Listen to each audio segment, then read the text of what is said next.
ક્ષત્રિય સમાજના આગેવાન, ક્ષત્રિય સમાજની આન બાન અને શાન, ક્ષત્રિય સમાજનું ગર્વ અનિરુદ્ધસિંહ જાડેજા રીબડા એ ગઈકાલે એક ષડયંત્રનો શિકાર થયા છે સાહેબ. એમની જે સજા માફીનો હુકમ હતો એ રદ કરી એમને હાજર થવા માટેનો હુકમ કરવામાં આવ્યો છે. ખાસ કરીને મારા ક્ષત્રિય સમાજની દરેક સંસ્થા, દરેક સંગઠનને ખાસ જાગૃત મારા સમાજના યુવાન ભાઈઓને વિનંતી કે હવે જો આપણે ચૂપ રહ્યા ને તો સાહેબ આપણે એક પછી એક આગેવાન આવા ષડયંત્રના શિકાર થતા રહેશે સાહેબ.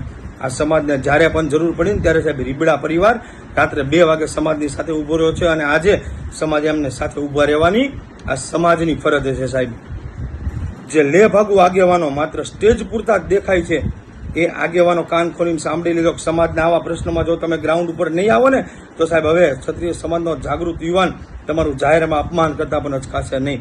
જે વડીલો, જે આગેવાનો સમાજ માટે રાત દિવસ મહેનત કરે છે એ વંદનીય છે, પૂજનીય છે, પણ આજે રીબડા પરિવાર સાથે આ સમાજે સાહેબ ઊભું રહેવાની ખૂબ જરૂર છે. કારણ કે સમાજ માટે આ રીબડા પરિવાર રાતના 2 વાગ્યાનો હોકારો થઈને ઊભો રહ્યો છે.